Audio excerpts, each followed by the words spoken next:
Hey guys, welcome back to my channel. This is Harpreet Kaur.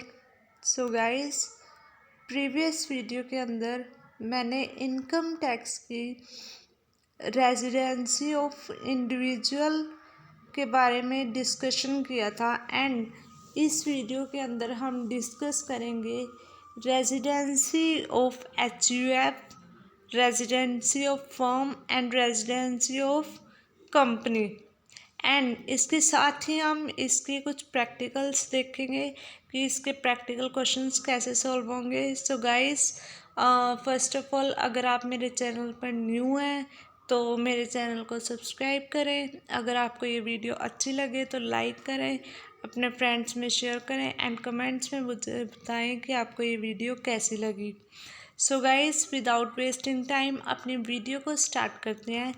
तो आज का जो मेरा टॉपिक है उसके अंदर हम सबसे फर्स्ट थिंग जो डिस्कस करेंगे that is residential status of HUF. Income tax के अंदर हम जब टैक्स लगाते हैं इनकम के ऊपर तो सबसे पहले फर्स्ट थिंग जो हमें करनी होती है दैट इज़ कि हमें अगर पर्सन की इनकम के ऊपर टैक्स लगाना है तो पर्सन का रेजिडेंशियल स्टेटस चेक करेंगे दैट कि वो पर्सन रेजिडेंट है और नॉन रेजिडेंट है। एंड आगे उसकी भी कैटेगरीज थी, वो मैं अपनी प्रीवियस वीडियो में अच्छे से डिस्कस कर चुकी हूँ। अगर आपने प्रीवियस वीडियो नहीं देखी तो आप पहले जाकर वो वीडियो देख सकते हैं एंड देन ये वीडियो देखें। सो ऐसा ही कुछ एचयूएफ, फर्म एंड कंपनी के साथ भी है। अगर हमें कंपनी की इनकम या एचयूएफ या फर्म की इनकम के ऊपर इनकम टैक्स चार्ज करना है तो हमें क्या करना पड़ेगा। सबसे पहले फर्स्ट थिंग ये आएगी कि हमें उसकी रेजिडेंसी चेक करनी पड़ेगी। तो रेजिडेंशियल स्टेटस हम कैसे चेक करेंगे। एचयूएफ का रेजिडेंशियल स्टेटस भी जब हम चेक करेंगे तो ये भी टू पार्ट्स में डिवाइडेड है। फर्स्ट है रेजिडेंट। एचयूएफ या तो रेजिडेंट होगी या फिर नॉन रेजिडेंट। उसके बाद अगर तो हमारी एचयूएफ रेजिडेंट हुई तो आगे वो टू पार्ट्स में डिवाइडेड है, ordinary resident and not ordinary resident. So इसके पार्ट्स भी हमने जो हमारी एचयूएफ है ये भी इंडिविजुअल की तरह ही कैटेगराइज्ड है। अब हम देखेंगे कि अगर हमें ये चेक करना हो कि एचयूएफ रेजिडेंट है, नॉन रेजिडेंट है, ऑर्डिनरी रेजिडेंट है या फिर नॉट ऑर्डिनरी रेजिडेंट है तो हमें इसके लिए कौन सी कंडीशन चेक करनी पड़ेगी, चलो देखते हैं आप। तो सबसे पहले आती है हमारी बात बेसिक कंडीशंस की। बेसिक कंडीशंस हमें क्या कहती हैं। बेसिक कंडीशन हमें कहती है कि जो हमारी एचयूएफ है अगर उसका मैनेजमेंट और कंट्रोल इंडिया में है फुली या फिर पार्शली इंडिया में है तो वो जो एचयूएफ है, हिंदू अनडिवाइडेड फैमिली है, वो रेजिडेंट मानी जाएगी। कब मानी जाएगी। अगर उस कंपनी का जो कंट्रोल या फिर मैनेजमेंट दोनों में से एक चीज़ इंडिया में है फुली या फिर पार्शली, मीन्स कि आधा इंडिया में है आधा आउटसाइड इंडिया है तो वो कंपनी क्या मानी, वो एचयूएफ क्या मानी जाएगी, रेजिडेंट ऑफ इंडिया। और सेकंड पॉइंट हमें क्या कहता है कि if management and control of business is outside India, कि अगर मैनेजमेंट कंट्रोल फुली आउटसाइड है, यहाँ पे तो पार्शली, अगर तो फुल इंडिया में है और पार्शियल इंडिया में है तो वो क्या कंपनी होगी, वो एचयूएफ क्या होगी, रेजिडेंट। और अगर उसका मैनेजमेंट और कंट्रोल फुली आउटसाइड इंडिया है तो वो कंपनी वो एचयूएफ मानी जाएगी नॉन रेजिडेंट। ठीक है। इन दो कंडीशन से हमें ये तो पता चल गया कि हमारी एचयूएफ रेजिडेंट है या नॉन रेजिडेंट। अब हमें ये देखना है कि अगर हमारी एचयूएफ रेजिडेंट मिलती है, अगर हमारी एचयूएफ रेजिडेंट है तो उसकी हम कैसे चेक करेंगे कि वो ऑर्डिनरी रेजिडेंट है या नॉट ऑर्डिनरी रेजिडेंट है? तो HUF की जो ऑर्डिनरी रेजिडेंटी और नॉट ऑर्डिनरी रेजिडेंसी, उससे चेक करने के लिए हमारे पास दो कंडीशंस है, एडिशनल कंडीशंस। अब जो हमारी एडिशनल कंडीशंस है वो कंडीशन, सबसे पहले तो हमने देखा कि मैनेजमेंट और कंट्रोल कहाँ पे है, ठीक है। अब मैनेजमेंट और कंट्रोल तो हमने चेक कर लिया, और उसके बाद अगर वो HUF हमारी इंडिया की रेजिडेंट है तो हम चेक करेंगे कि क्या वो ऑर्डिनरी रेजिडेंट है या फिर नॉट ऑर्डिनरी रेजिडेंट। बट उसे चेक करने के लिए जो कंडीशंस होंगी वो कौन सेटिस्फाई करेगा? कर्ता, ठीक है। यानी कि जो हमारी कंडीशंस होंगी यहाँ पर वो कर्ता को सेटिस्फाई करनी पड़ेंगी, ठीक है। अब क्या कंडीशंस है? फर्स्ट एडिशनल कंडीशन है हमारी period of stay in India in preceding previous 7 years is at least 730 days, कि जो करता है वो प्रीवियस ईयर हमारा कौन सा चल रहा है? अभी हमारा प्रीवियस ईयर है 2021, ठीक है। करंट ईयर जो हमारा असेसमेंट ईयर चल रहा है वो 21-22 चल रहा है, और प्रीवियस ईयर कौन सा हमारा? 2021। तो इसमें बोला हुआ है कि प्रीवियस ईयर से पिछले, यानी कि स्टार्टिंग कहाँ से होगी? इस ईयर को हमने कंसीडर नहीं करना, इससे पिछले वाले ईयर से स्टार्ट होंगे, 1920 से स्टार्ट होंगे, और पिछले वाले 7 years में कम से कम वो पर्सन करता 730 days इंडिया में रहा हो, तो वो पर्सन तो क्या माना जाएगा कि वो एडिशनल कंडीशन जो है सेटिस्फाई कर रहा है। और वो ये तो होगी हमारी फर्स्ट कंडीशन कि वो प्रीवियस से प्रीसीडिंग 7 years में कम से कम 730 days इंडिया में रहा हो।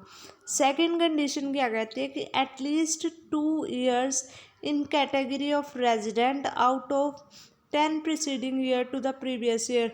ये वही वाली कंडीशन आ गई जो पीछे वाली थी कि जो प्रीसीडिंग से प्रीवियस 10 years थे उनमें से कम वो 2 years इंडिया का रेजिडेंट होना चाहिए। कौन? कर्ता, ठीक है। यानी कि कर्ता को दो कंडीशन में से अगर वो एक कंडीशन सेटिस्फाई कर देता है, बेसिक कंडीशन पहले सेटिस्फाई होगी तो वो क्या HUF क्या होगी? रेजिडेंट। अब जब वो रेजिडेंट होगी तो हमने एडिशनल कंडीशन चेक की। एडिशनल कंडीशन में अगर दोनों सेटिस्फाई हो जाए या फिर एक ही कंडीशन हमारी सेटिस्फाई हो जाए तो वो हमारा जो करता है, अगर वो एक या दोनों कंडीशंस को सेटिस्फाई कर देगा तो जो हमारी HUF है वो क्या बनेगी? Ordinary resident. बट अगर वो दोनों कंडीशन में से एक भी कंडीशन को सेटिस्फाई नहीं करता तो हमारी जो HUF है वो नॉट ऑर्डिनरी रेजिडेंट मानी जाएगी। तो ये था हमारा रेजिडेंशियल स्टेटस ऑफ HUF। अब मूव करते हैं अपनी आज की वीडियो के सेकंड टॉपिक जो है रेजिडेंशियल स्टेटस ऑफ फर्म। ये क्वाइट सिंपल है। तो इसके अंदर हमारे पास क्या है? रेजिडेंशियल स्टेटस ऑफ फर्म है जो हमारा, वो सिर्फ 2 ही पार्ट्स में डिवाइडेड है। मतलब कि हमें यहाँ पर ऑर्डिनरी और नॉट ऑर्डिनरी नहीं चेक करना, हमें बस ये चेक करना है कि फर्म क्या होती है। सबसे पहले फर्म होती है पार्टनरशिप को हम फर्म ही तो बोलते हैं। तो पार्टनरशिप का जो हम चेक करेंगे रेजिडेंशियल स्टेटस, तो उसके लिए हम या तो रेजिडेंट चेक करेंगे या फिर नॉन रेजिडेंट। अब कैसे चेक होगा रेजिडेंट और नॉन रेजिडेंट? ये सेम एज इट इज़ जो हमने HUF की बेसिक कंडीशन की थी उसी की तरह चेक होगा। तो अगर तो फर्म रेजिडेंट है तो वो कौन सी कंडीशन सेटिस्फाई करेगी कि उसका मैनेजमेंट और कंट्रोल फुली इंडिया में होगा या फिर पार्शली इंडिया में होगा। यानी कि अगर कोई पार्टनरशिप फर्म जिसका मैनेजमेंट और कंट्रोल फुल इंडिया में है, ठीक है, या फिर पार्शली इंडिया में है, तो वो जो है फर्म वो क्या मानी जाएगी, रेजिडेंट। ठीक है। और अगर किसी फर्म का मैनेजमेंट और कंट्रोल आउटसाइड इंडिया, इंडिया में कुछ है ही नहीं उसका मैनेजमेंट और कंट्रोल, तो वो क्या मानी जाएगी, नॉन रेजिडेंट। अब मूव करते हैं नेक्स्ट टॉपिक की तरफ। नेक्स्ट टॉपिक है हमारा residential status of company. Company का रेजिडेंशियल स्टेटस भी टू पार्ट्स में ही हम चेक करेंगे, किसमें, रेजिडेंट और नॉन रेजिडेंट में। बट यहाँ पे कंडीशन थोड़ी सी चेंज हो जाएंगी। कंडीशन क्या चेंज होगी कि फर्स्ट कंडीशन तो है कि मैनेजमेंट और कंट्रोल, उसमें हमने क्या चेक किया था कि मैनेजमेंट और कंट्रोल या तो फुली इंडिया में हो या फिर पार्शली इंडिया में हो। एचयूएफ और पार्टनरशिप यही कहता था, लेकिन जो हमारा कंपनी की रेजिडेंशियल स्टेटस है उसके अंदर सिर्फ और सिर्फ हमें ये चेक करना है कि जो हमारी मैनेजमेंट और कंट्रोल है वो फुली इंडिया में होनी चाहिए। अगर पार्शली इंडिया में है तब भी वो कंपनी रेजिडेंट नहीं मानी जाएगी। और इसके अंदर सेकंड कंडीशन ये है कि अगर कंपनी इंडिया की हो, इंडियन कंपनी है कोई, तो वो कंपनी भी रेजिडेंट मानी जाएगी। ठीक है। तो दो केस हो गए। अगर इन दोनों में से कोई भी एक कंडीशन सेटिस्फाई हो जाए तो वो क्या कंपनी क्या मानी जाएगी, रेजिडेंट। कौन सी दो कंडीशन की, या तो उसका मैनेजमेंट और कंट्रोल फुली इंडिया में हो और या फिर वो कंपनी इंडियन हो। ठीक है। दोनों में से एक कंडीशन सेटिस्फाई होगी तो कंपनी क्या मानी जाएगी, रेजिडेंट। और दोनों में से एक भी कंडीशन सेटिस्फाई ना हो तो वो कंपनी क्या मानी जाएगी, नॉन रेजिडेंट। अब मूव करते हैं अपने प्रैक्टिकल क्वेश्चंस की तरफ। तो सबसे पहले जब हमारे पास क्वेश्चन आएगा तो सबसे पहले आपको क्वेश्चन को अच्छे से एक बार रीड करना है। अगर आप रीड करोगे ना तो क्वेश्चन का आंसर उसी के अंदर है। ठीक है। तो क्वेश्चन हम देखते हैं। फर्स्ट क्वेश्चन जो है हमारा क्या बोलता है। फर्स्ट क्वेश्चन हमारा कह रहा है कि अ जर्मन इंडिविजुअल है एक, ठीक है, having remained in India for 15 years से वो इंडिया में रह रहा था and left India for Germany in May 2018। मई 2018 में वो लेफ्ट कर गया इंडिया, मतलब कि इंडिया से चला गया। और वापस कब आया, 1 मार्च 2021। ठीक है। यानी कि हमारा अब हमें यहाँ पर क्या चेक करना है, रेजिडेंशियल स्टेटस चेक करना है। ये पर्सन का रेजिडेंशियल स्टेटस है, क्योंकि अगर कंपनी वगैरह का हो या फिर एचयूएफ तो उनका नाम लिखा आएगा। तो ये किसी जर्मन इंडिविजुअल का स्टेटस है। ठीक है, पर्सन का स्टेटस है। अब हम इसका स्टेटस कैसे चेक करेंगे, रेजिडेंशियल स्टेटस, इसके लिए हमारे पास बेसिक कंडीशन थी दो। तो फर्स्ट कंडीशन क्या कहती थी कि वो जो पर्सन है एटलीस्ट 182 डेज या फिर उससे ज़्यादा डेज प्रीवियस ईयर में इंडिया में रहा हो, या फिर 60 डेज और प्रीवियस ईयर में और 365 डेज प्रीवियस से प्रिसीडिंग जो है 4 ईयर्स में इंडिया में रहा हो, तो वो क्या माना जाएगा, पर्सन रेजिडेंट माना जाएगा। ठीक है। तो अब रेजिडेंट हम चेक करते हैं। अगर हम प्रीवियस ईयर की बात करें, प्रीवियस ईयर यहाँ पे कौन सा था, 2021। ठीक है। 21 में वो मार्च में आया था, यानी कि अगर वो 1 मार्च को आया, 1 से लेकर 31 तक रहा, तो टोटल डेज वो कितने रहा इंडिया में, टोटल डेज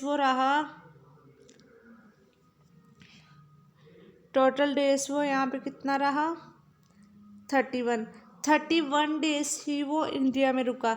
तो अगर फर्स्ट कंडीशन देखें प्रीवियस ईयर में, तो फर्स्ट कंडीशन क्या कहती थी कि वो 182 डेज इंडिया में होना चाहिए। तो फर्स्ट कंडीशन तो सेटिस्फाई बिल्कुल नहीं हो रही। सेकंड कंडीशन में भी प्रीवियस ईयर से रिलेटेड क्या बात थी वहाँ पे कि 60 डेज, कम से कम 60 डेज इंडिया में होना चाहिए प्रीवियस ईयर में। तो 60 डेज भी यहाँ पर जो है मतलब कि 60 डेज भी यहाँ पर कंप्लीट नहीं हो रहे, जस्ट 31 डेज हैं यहाँ पर। तो इससे हमें क्या पता चला कि वो जो पर्सन है उसने बेसिक की एक भी कंडीशन फुलफिल नहीं की, तो वो बंदा क्या होगा, नॉन रेजिडेंट।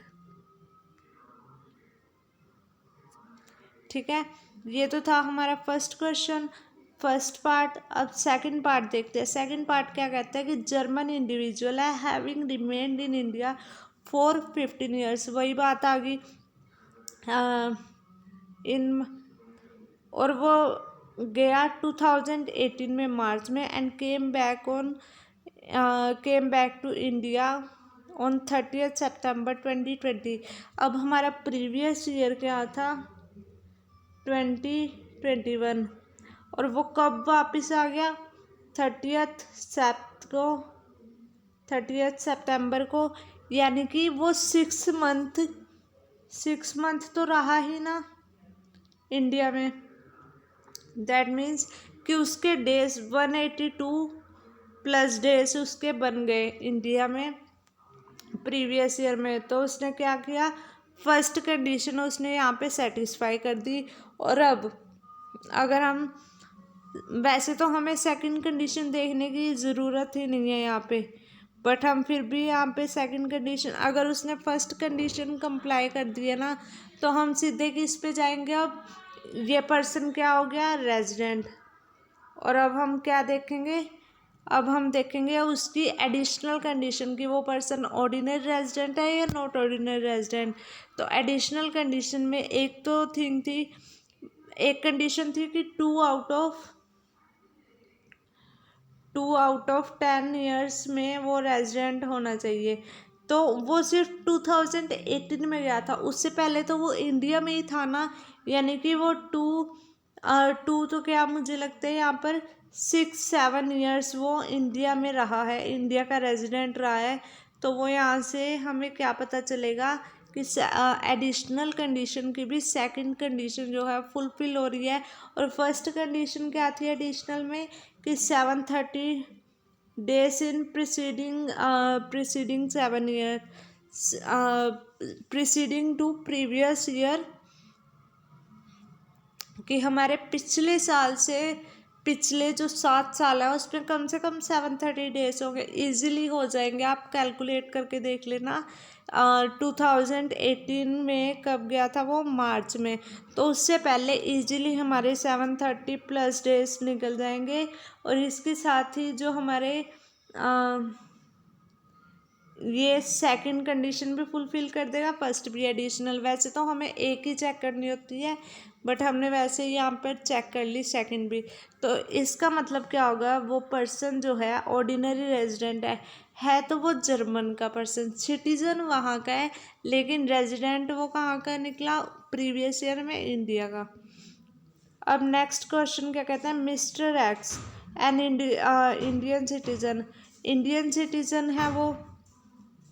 तो सबसे पहले जब हमारे पास ये बात है कि वो इंडियन सिटीज़न है, तो हम यहाँ पे बेसिक कंडीशन में से सिर्फ और सिर्फ फर्स्ट वाली कंडीशन चेक करेंगे। ये एग्जाम्पशंस में मैंने बताया था कि अगर पर्सन इंडियन सिटीज़न है या फिर इंडियन क्रू का मेंबर है या फिर इंडियन सिटीज़न है और बाहर फ़ॉरेन में वर्क करने के लिए गया है या फिर फ़ॉरेन जाके सेटल हो गया है, तो वहाँ पर हम सिर्फ फर्स्ट कंडीशन चेक करते हैं बेसिक में से 182 डेज वाली। तो क्या बोला कि comes to India every year for 5 month, हर साल वो 5 मंथ के लिए इंडिया में आता है। तो अगर हम 5 मंथ की बात करें, 5 मंथ में टोटल 153 डेज बनते हैं, जो कि किससे लेस है, 182 डेज। दैट मीन्स कि जो हमारी फर्स्ट बेसिक कंडीशन है हमें जस्ट वही चेक करनी थी, अगर वही यहाँ पे कंप्लाई नहीं हुई तो इसका मतलब है वो पर्सन हमारा क्या है, नॉन रेजिडेंट। ठीक है, अब मूव करते हैं अपने यहाँ पे फोर्थ पार्ट की तरफ। फोर्थ पार्ट क्या कहता है, Bengali gentleman has been doing business in Dhaka Bangladesh for the last 15 year से वो कर रहा है वहाँ पे। He came to India every year for 7 months के लिए हर साल वो इंडिया में आता है।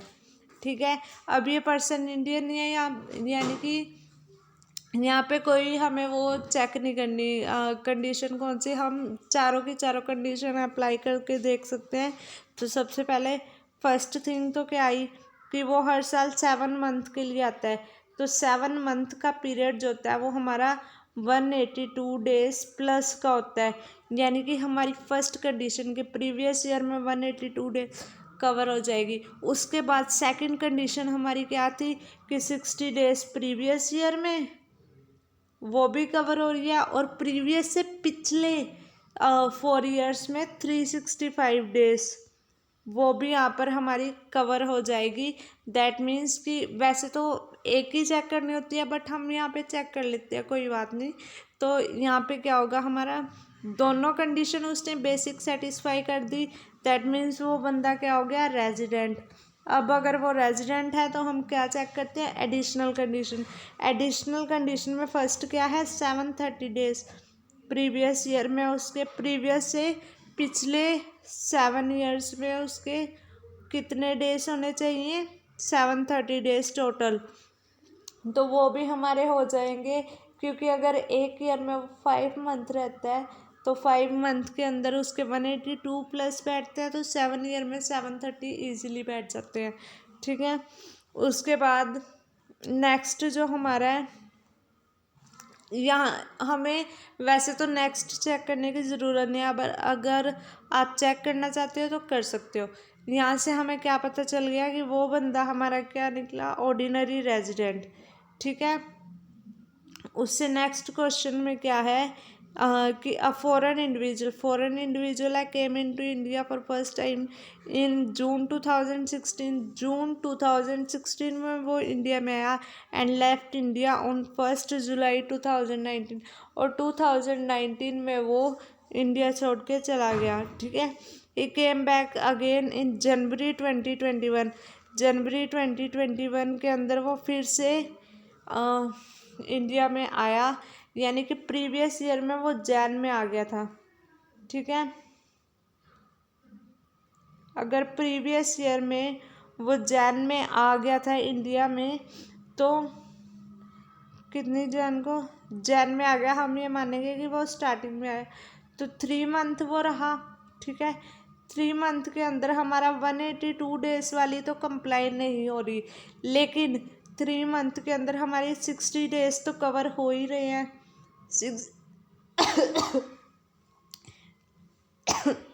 सॉरी 60 डेज यहाँ से कवर हो रहे हैं, और अगर हम कैलकुलेट करें प्रीवियस ईयर की, तो 365 डेज प्रीवियस से प्रीसीडिंग 4 ईयर्स में हमारे इजीली कैलकुलेट हो जाएंगे, क्योंकि वो पहले पूरे फुल ईयर्स इंडिया में ही रहा है 2019 से पहले। ठीक है, दैट मीन्स कि हमारी एडिशनल की बेसिक की सेकंड वाली कंडीशन फुलफिल होगी, तो वो पर्सन क्या हुआ, रेजिडेंट। अब हम चेक करेंगे कि वो ऑर्डिनरी रेजिडेंट है या नहीं। तो उसके लिए अगर हम देखें कि 2 आउट ऑफ 10 ईयर्स, तो 2 ईयर्स तो वो इंडिया में ही रहा फुल ईयर, तो 2 ईयर तो वो रेजिडेंट बन गया 2 आउट ऑफ 10 प्रीसीडिंग ईयर में। ठीक है, मतलब कि पिछले 10 सालों में कम से कम वो 2 साल रेजिडेंट रहा है इंडिया का, तो ये पर्सन क्या हो गया, ऑर्डिनरी रेजिडेंट। ठीक है, अब मूव करते हैं नेक्स्ट क्वेश्चन की तरफ। नेक्स्ट क्वेश्चन हम करेंगे HUF का। तो क्वेश्चन को रीड करते हैं। सबसे पहले क्वेश्चन हमारे में क्या बोलता है, हमारा क्वेश्चन यहाँ पे कि HUF carries on a business of export of dry fruits from Afghanistan, and for this purpose it has a permanent office there which is controlled by the youngest brother of कर्ता of the family who reside there permanently। इसमें क्या कहा है कि HUF जो है business carry करता है वो कहाँ पे है, अफ़गानिस्तान में। और उसका जो यंगर ब्रदर है वो परमानेंटली कहाँ पे रहता है, अफ़गानिस्तान में ही रहता है। And the karta permanently reside in India but sometime visit Afghanistan for few days. But जो करता है ना वो इंडिया में ही रहता है। अब जो मैनेजमेंट है करता, बिजनेस जो मैनेज करता है वो कौन करता है, करता, ठीक है। अगर वो मैनेजमेंट उसकी कहाँ पे है, करता कहाँ रहता है, इंडिया में रहता है। यानी कि उस बिजनेस की मैनेजमेंट कहाँ पे है, इंडिया के अंदर। वो सिर्फ कुछ फ्यू डेज के लिए ही वहाँ पे जाता है, वैसे वो कहाँ रहता है, इंडिया में ही रहता है, ठीक है। तो उसका मैनेजमेंट कहाँ है, इंडिया में। अगर उसका मैनेजमेंट इंडिया में है तो वो HUF क्या मानी जाएगी, रेजिडेंट। अगर वो रेजिडेंट है उसके बाद हमें ऑर्डिनरी और नॉट ऑर्डिनरी चेक करना है। तो उसके लिए हम क्या देखेंगे कि वो जो पर्सन है करता है वो सिर्फ कुछ ही दिनों के लिए वहाँ पे जाता है। यानी कि वो कंडीशन को इजीली सेटिस्फाई कर सकता है। कौन सी कंडीशन सेटिस्फाई कर सकता है वो,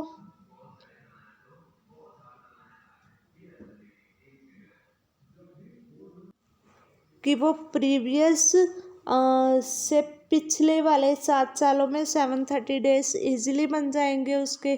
क्योंकि वो रहता तो इंडिया में ही है, सिर्फ कुछ डेज के लिए वो फ़ौरन जाता है, अफ़गानिस्तान जाता है वहाँ पे बिजनेस के लिए। और सेकंड कंडीशन भी उसकी सेटिस्फाई हो जाएगी कि वो 2 ईयर्स रेजिडेंट होगा। रेजिडेंट कैसे होता है वो, जैसे 182 डेज इंडिविजुअल का अगर हम रेजिडेंसी चेक करें तो 182 डेज इजीली रेजिडेंट हो जाएगा। क्योंकि कुछ ही दिनों के लिए जाएगा तो 182 डेज उसके इजीली बन जाएंगे। अब नेक्स्ट जो है हमारे यहाँ पे क्वेश्चन नंबर 7, उसके अंदर हमारे पास क्या है, determine the residential status of company का स्टेटस चेक करना है। X limited is an Indian company. तो सबसे पहले हमारे पास क्या बोला है, इंडियन कंपनी। अगर वो इंडियन कंपनी है तो सीधे ही मैंने बोला था अगर वो इंडियन कंपनी है सिर्फ एक कंडीशन देखो और आंसर तुम्हारा क्या हो गया कि जो कंपनी है वो रेजिडेंट है। क्यों रेजिडेंट है, क्योंकि वो इंडियन कंपनी है। तो ये था हमारा लास्ट क्वेश्चन आज का।